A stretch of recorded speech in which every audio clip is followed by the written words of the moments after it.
Bom dia, lindeza! Bom dia! Vamos pra live. Pausa e prosa toda terça-feira agora. Geralmente nesse mesmo horário. Oi, Lore, deixa eu anotar aqui o tema da live. Ai, gente, como curar enquanto vocês entram. Vou chamando o pessoal aí, vocês sabem que são só 30 minutinhos. Então, não fico aqui enrolando. Como curar... Eita, ficou... Escrevi errado, gente, peraí.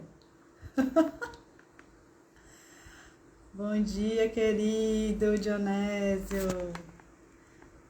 Como curar feridas emocionais. Podia dar uma resposta simples, dizer assim, né? Façam terapia. Mas vamos conversar sobre esse tema, que foi o primeiro escolhido aí para as lives de terça, né? Que a semana passada foi eu que escolhi. Oi, Lua, Laura, bem-vinda, bem-vinda. Vamos lá, vou começar porque não fico com essa conversa, não.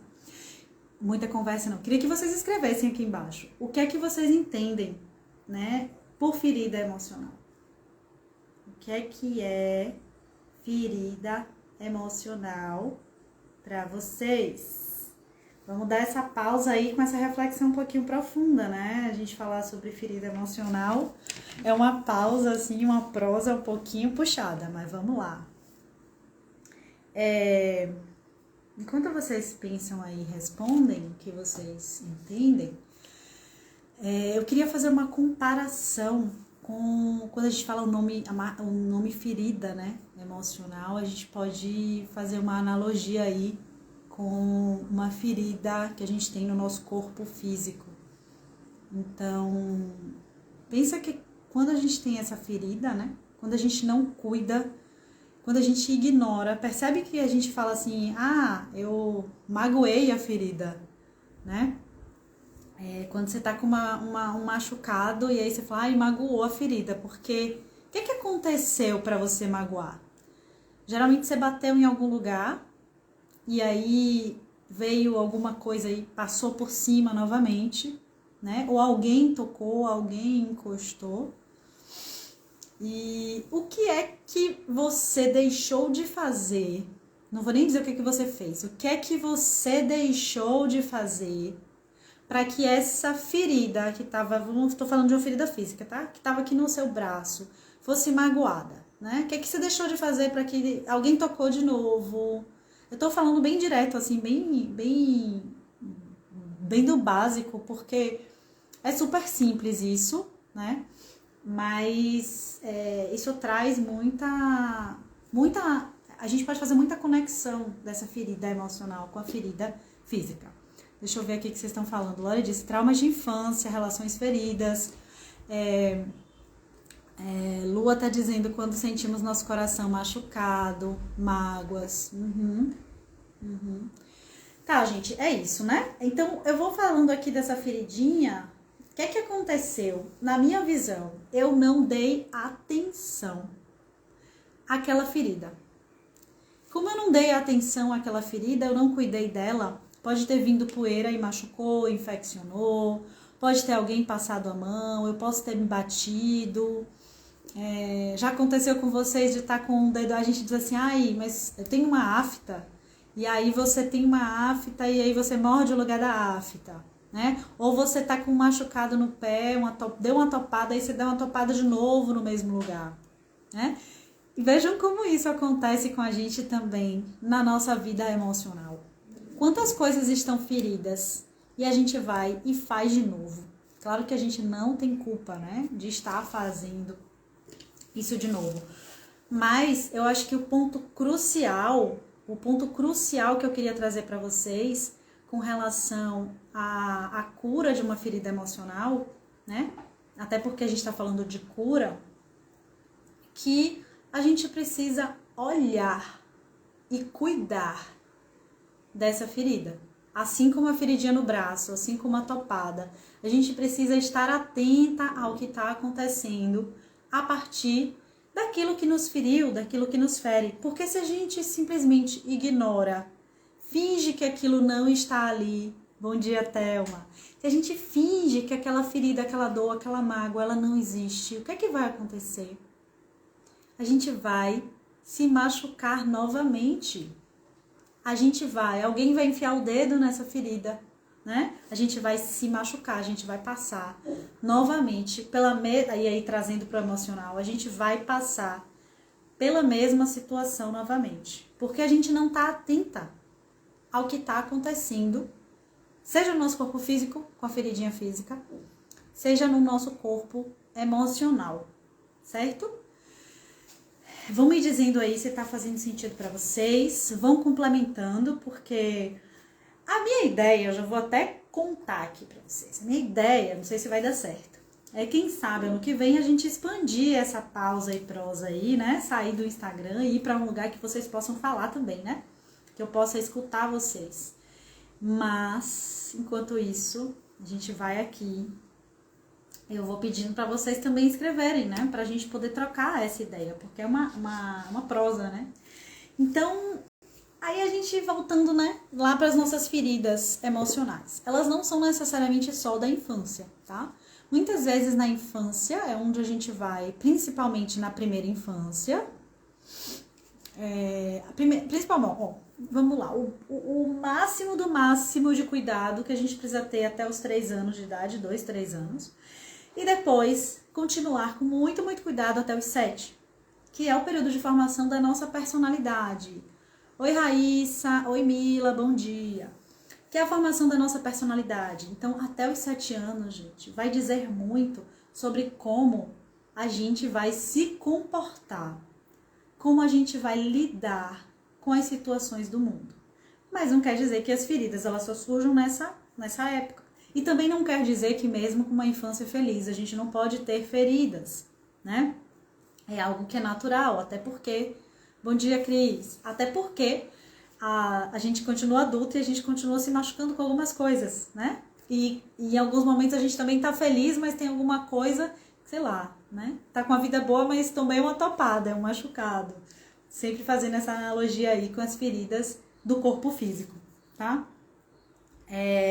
Isso vai fazer com que cada pessoa lide de uma forma diferente, mesmo vivenciando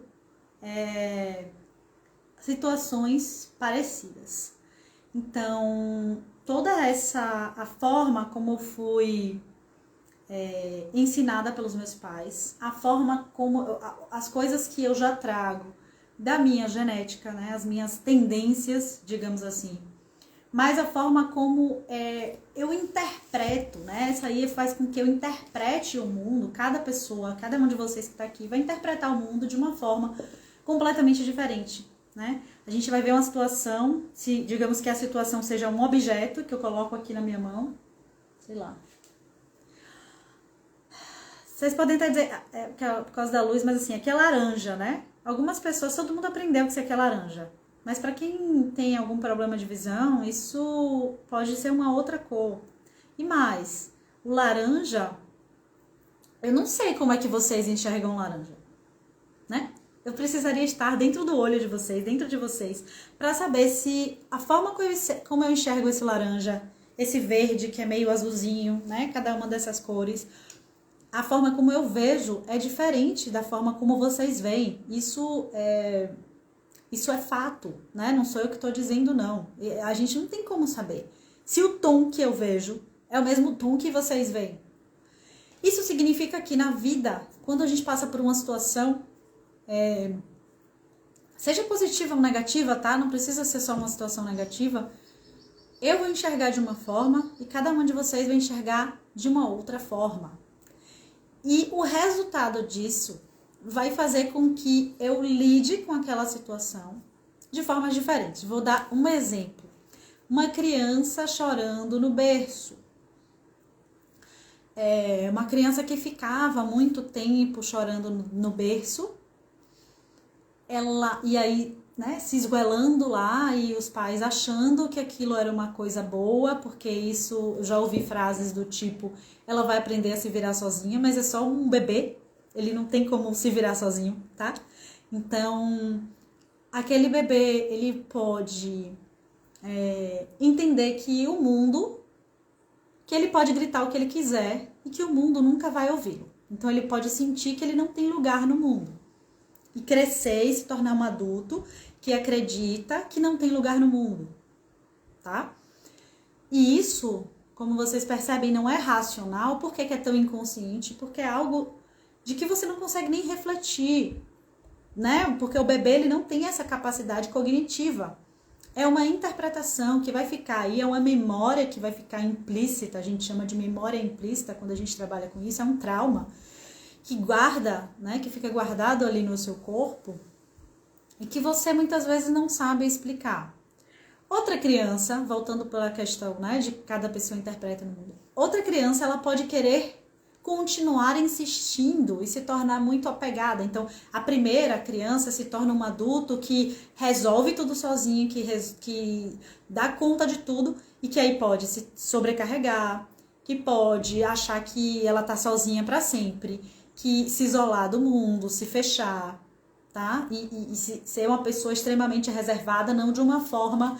e aí não tô falando da personalidade reservada, mas eu tô falando das reservas como uma forma de traumatização.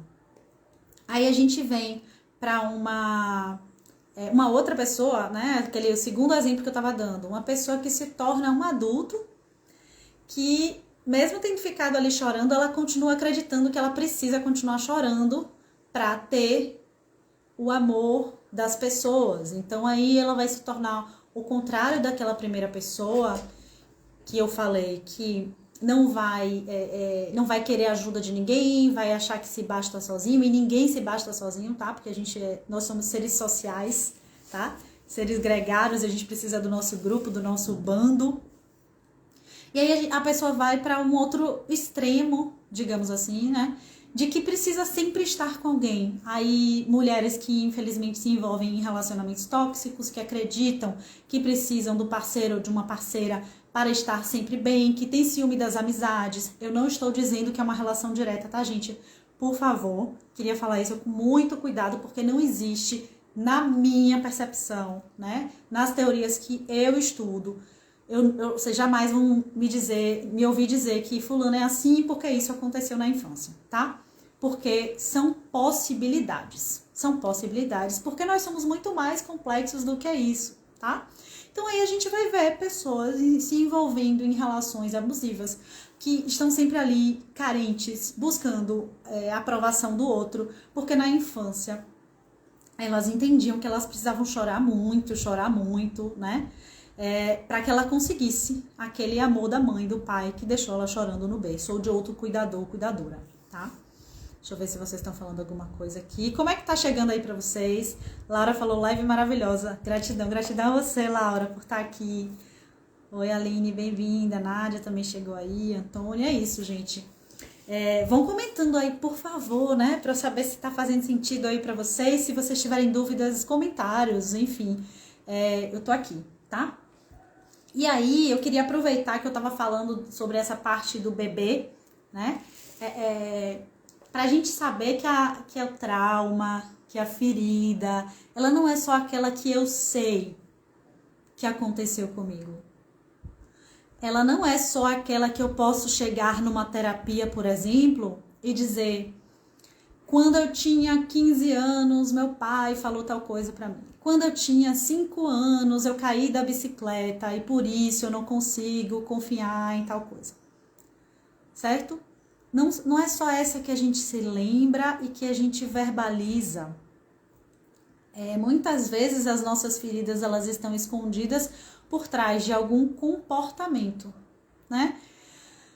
Vou dar um exemplo que é assim um dos comportamentos mais comuns de trauma, tá, gente? E aí, pensa em trauma não como uma coisa absurda que aconteceu comigo. Trauma é algo natural da vida, tá? As teorias de trauma mais recentes, os estudos mais recentes, eles já entendem assim. Tem uma frase, eu acho que é de Peter Levine, que é um dos grandes estudiosos de trauma da atualidade, que criou a técnica experiência somática, que é uma das técnicas com as quais eu trabalho, que ele diz que o trauma não é Não, essa frase é de Gabor Maté, eu acho. O trauma não é o que aconteceu com você, mas como você lida com aquilo que aconteceu com você. Então, amanhã, espero que não, é só um exemplo, né? Alguém pode ser assaltada, alguma de nós pode ser assaltada, ou duas de nós, digamos assim. Uma pode ficar traumatizada e outra não. Então, depende do quanto o meu sistema nervoso está preparado para uma situação, tá? E o sistema nervoso, por que a maioria dos traumas são na infância? E adolescência também, mas principalmente na infância, porque o nosso sistema nervoso na infância, ele vai se formando muito rápido. Ele só fica completo aos 25 anos de idade, mais ou menos, nessa faixa de 25 anos de idade.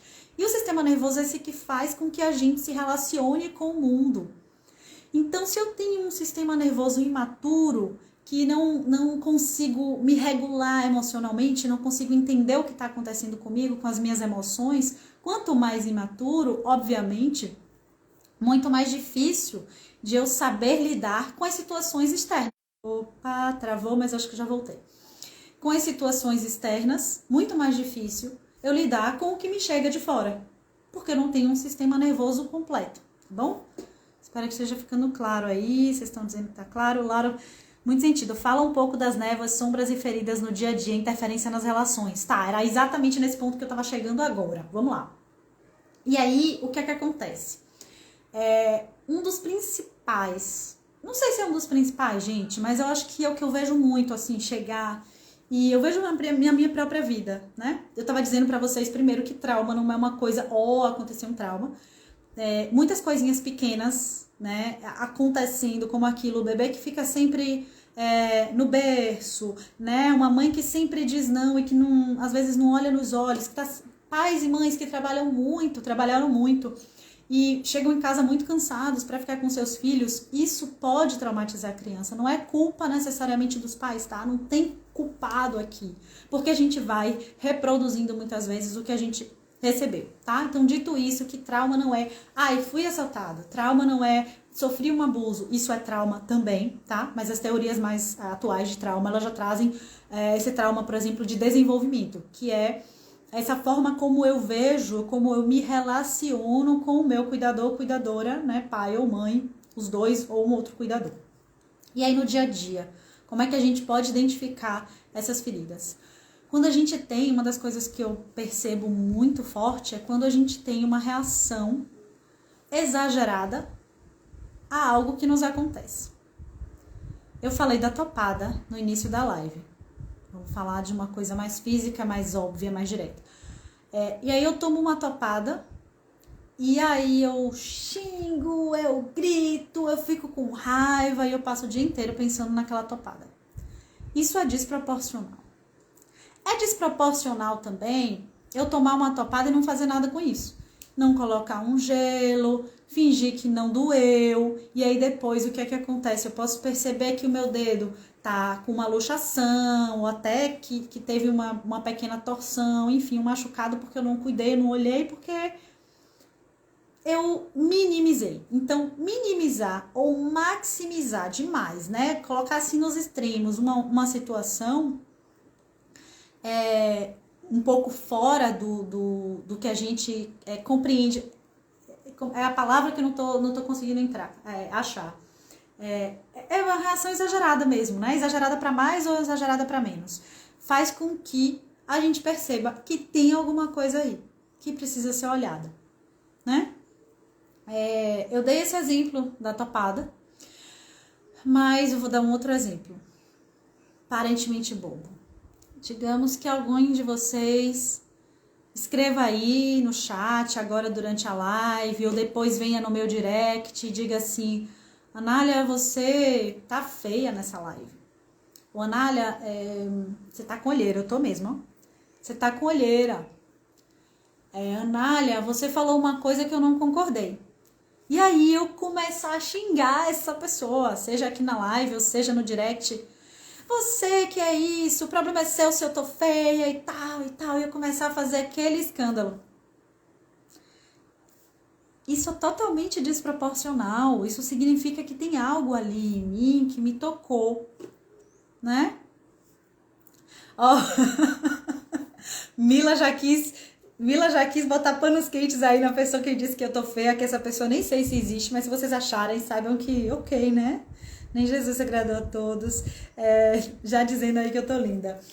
Laura, eita, que viver é complexo, né? É complexo, mas é por isso, gente, que autoconhecimento é pra vida toda. E é o autoconhecimento que vai nos tirar desses padrões. E quando eu falo autoconhecimento, eu não estou falando apenas de terapia. Terapia, sim, eu acho que é uma das maiores, mais importantes ferramentas de autoconhecimento, tá? Mas ela não é a única. Ler, né, e estudar sobre esses temas, assistir uma live e perceber os seus próprios padrões, isso é uma possibilidade também de autoconhecimento. Escrever sobre o que eu estou sentindo faz com que eu consiga ter conhecimento sobre os meus próprios sentimentos, e isso também é autoconhecimento, tá? Perceber as reações do meu corpo. Olha só, quando a pessoa me dissesse aí, você tá feia, você tá com olheira, seu cabelo tá bagunçado. E aí eu preciso primeiro perceber o que é que eu sinto. Porque para eu agir daquela forma, surgiu uma raiva, né? E aí, o que é que tá sentindo no meu corpo? Olha, Anália, esquentou por aqui, subiu a raiva, a mandíbula, eu queria bater nessa pessoa, né? Eu posso ter travado os meus músculos. Então, quando eu presto atenção também nas minhas reações, nas minhas percepções físicas, porque a emoção ela é física, tá? Raiva, medo, essas emoções primárias, raiva, medo, alegria, que dá as borboletinhas na barriga, tristeza, que a gente sente aquela dorzinha no coração, aquela vontade de se retrair, né? Depois eu faço live sobre emoções, tem muita coisa pra falar, mas enfim, a gente se observar como é que nós estamos levando o nosso dia a dia, observar como é que nós estamos encarando as situações, como é que a gente está ouvindo o que as pessoas me dizem, né? Porque muitas vezes a gente ouve e a gente interpreta de uma outra forma. Aí, também respondendo a pergunta de Laura, muitas vezes isso tem relação também com feridas, traumas fixados aí, que a pessoa diz uma coisa e eu já entendo que é uma outra coisa, eu já estou projetando porque eu já estou ansiosa, eu já estou lá na frente do que ela tá querendo me dizer, né? Esse viver assim já pronta. Sabe quando a gente diz assim, eu tô pronta para o que daí vier, pra briga? Não é para o que daí vier seja tranquilo, ou seja, né? Esse pronta para o que daí vier no sentido assim, tô pronta o tempo inteiro, alerta. Se alguém falar alguma coisa, eu já me defendo, eu já rebato, eu não perco uma piada, eu tô sempre me defendendo, estar sempre se defendendo, estar sempre se explicando é sintoma também de uma ferida, porque a gente não precisa nos justificar, a gente não precisa justificar as nossas ações, gente. Não preciso justificar pra vocês porque eu tô com olheira hoje, sabe? Porque eu podia começar, gente, desculpem, tô com olheira, né? Não dormi legal e tal, não botei uma maquiagem porque me atrasei, sabe? Isso não importa, eu tô aqui pra passar uma mensagem. Poderia me justificar? Poderia. Eu não tô falando... Gente, ó, peraí. De novo, eu vou falar uma coisa porque às vezes eu dou exemplos e alguém pode pegar como se fosse, toda vez que eu me justifico. Não, né, tá? Pra gente não achar que... Mas, veja, pega um comportamento que toda vez, tudo que a pessoa fala, não foi bem isso, que você entendeu, né? Precisa se justificar, não, é porque assim, eu ia fazer tal coisa, mas aí eu fiz isso e tal. Chega amanhã, você vai e fala a mesma coisa.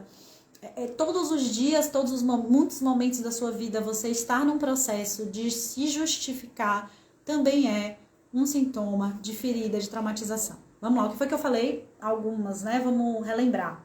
Só pra gente pontuar, pra vocês perceberem aí também, né? Dentro de vocês.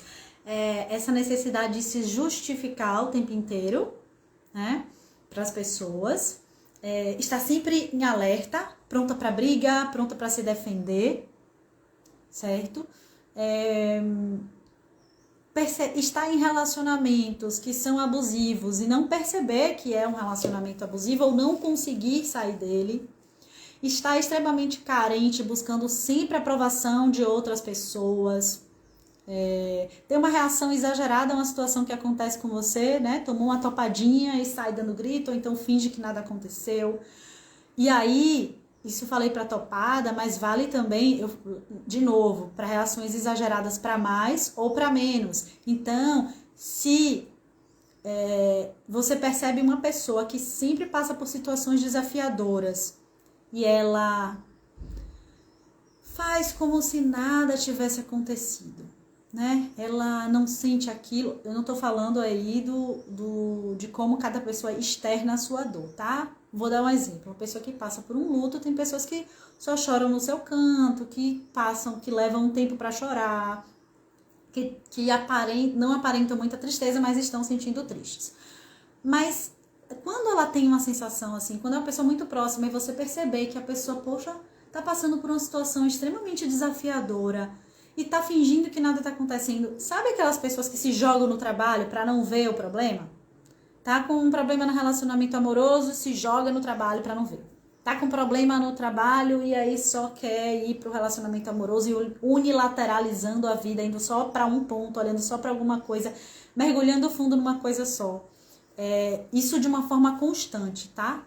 Em pequenas doses, isso é possível, isso é natural, porque às vezes a gente quer fugir, não quer ver, e aí a gente vai para esse outro lado. Mas uma pessoa que está constantemente nesse processo, isso também é um sintoma de traumatização.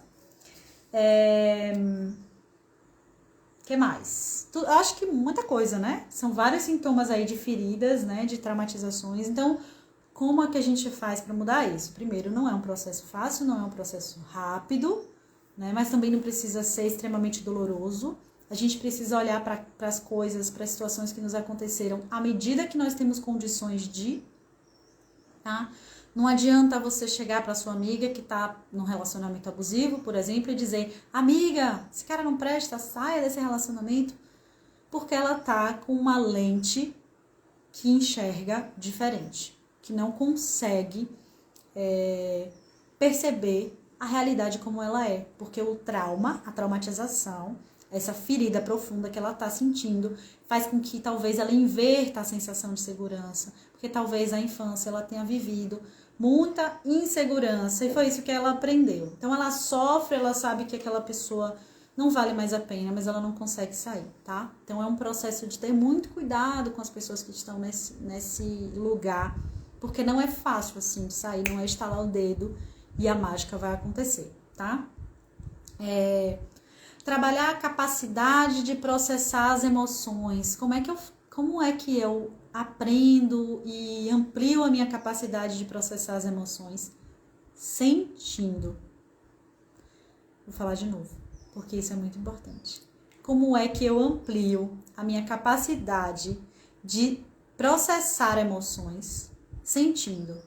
Eu tô triste, eu estou triste, eu acolho que eu tô triste. Se eu precisar ir fazer uma panela de brigadeiro e ficar assistindo Netflix, ok. Mas é importante que isso não seja uma fuga, tá? É sentir a tristeza. Eu tô com raiva,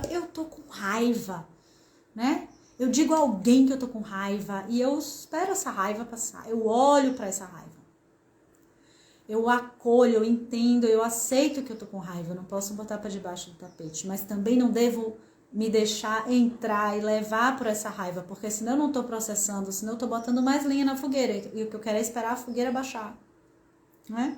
Então, raiva é uma emoção que na nossa sociedade não é permitida sentir, mas raiva não é violência, a gente pode falar sobre isso em um outro tema.